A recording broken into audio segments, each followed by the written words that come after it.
జై శ్రీరామ్. నమస్కారం అండి. నా పేరు ఉంగరాల ఆది విష్ణు. తూర్పుగోదావరి జిల్లా గోకవరం పట్టణంలో ఒక టైలరింగ్ చేసుకుంటూ ఒక టైలర్గా నేను నా జీవనాన్ని కొనసాగిస్తున్నానండి.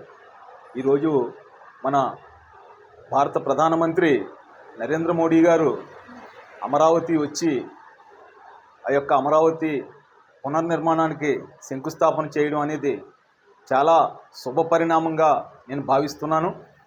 ఆయన అమృత హస్తాలతోటి ఈ శంకుస్థాపన చేయడం అనేది ఈ రాష్ట్ర చరిత్రలో ఒక చిరస్థాయిగా ఒక చిరస్మరణీయమైన ఘట్టంగా నిలిచిపోతుందని, ఆయన యొక్క ఆధ్వర్యంలో ఈ రాష్ట్రం మరింత సర్వతోముఖాభివృద్ధి సాధించబోతుంది అనే ఆశాభావాన్ని నేను వ్యక్తం చేస్తున్నాను.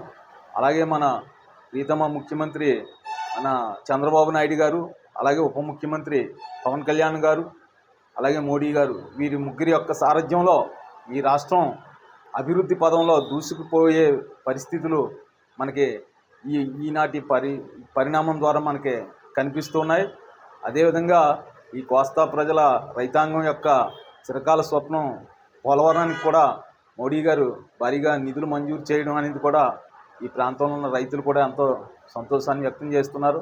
అలాగే మోడీ గారు ముద్రా యోజన, జనధన్ యోజన ఇలాంటి పథకాలతో చిన్న మాలాంటి టైలరింగ్ చేసుకునేటటువంటి చిన్న చిరు వ్యాపారస్తులు, చేతి వృత్తుల వాళ్ళకి కూడా ఎంతో మేలు చేసి పేద బడుగు బలహీన వర్గాల ప్రభుత్వంగా నరేంద్ర మోడీ గారి ప్రభుత్వం పనిచేస్తుందని, ఆయన సారథ్యంలో అలాగే ముఖ్యమంత్రి గారు, ఉప ముఖ్యమంత్రి గారి యొక్క సారథ్యంలో ఈ ఆంధ్రప్రదేశ్ సర్వతోముఖాభివృద్ధి సాధించబోతుందని నేను భావిస్తూ ఉన్నానండి. జై శ్రీరామ్.